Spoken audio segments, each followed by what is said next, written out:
তারকেশ্বরের ৪ বছরের পথশিশু কন্যাকে ধর্ষণ কাণ্ডে উত্তাল রাজ্য রাজনীতি। শিশু কন্যাটিকে হাসপাতালে নিয়ে যাওয়ার পরে সেখানে উপস্থিত হয় বিজেপির প্রতিনিধি দল। এবার এই প্রসঙ্গে মুখ খুললেন বিজেপির নেতা দিলীপ ঘোষ। রবিবার ইকো পার্কে বেরিয়ে সাংবাদিকদের মুখোমুখি হন তিনি এবং এই প্রসঙ্গে তিনি বলেন যে এই ঘটনা পশ্চিমবঙ্গের খুবই স্বাভাবিক হয়ে গেছে। সমাজ যদি সচেতন না হয় তাহলে এরকম পরিস্থিতি সম্মুখীন আমাদের হতেই হবে। কি বললেন তিনি শুনে নেব। দুঃখজনক পরিস্থিতি পশ্চিমবাংলায় এই ধরনের ঘটনাটা সাধারণ ঘটনা হয়ে গেছে, মহিলাদের বাচ্চাদের অত্যাচার। কিন্তু এটা সামাজিক একটা বিকৃতিও বটে। খালি আইন কানুন যেমন একটা দিকে আছে, সামাজিক সচেতনতার ব্যাপারও আছে।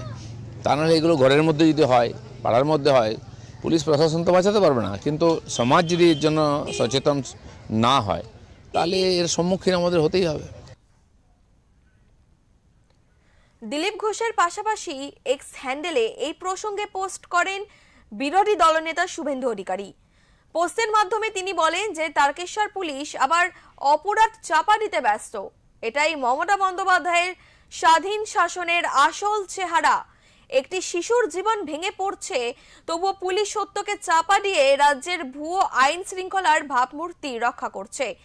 তারা কি পুলিশ অফিসার নাকি মমতা বন্দ্যোপাধ্যায়ের চাটুকার? মনে হচ্ছে তারকেশ্বর পুলিশ আইন রক্ষার শপথ ভুলে গেছে। মমতা বন্দ্যোপাধ্যায়, আপনি একজন ব্যর্থ মুখ্যমন্ত্রী।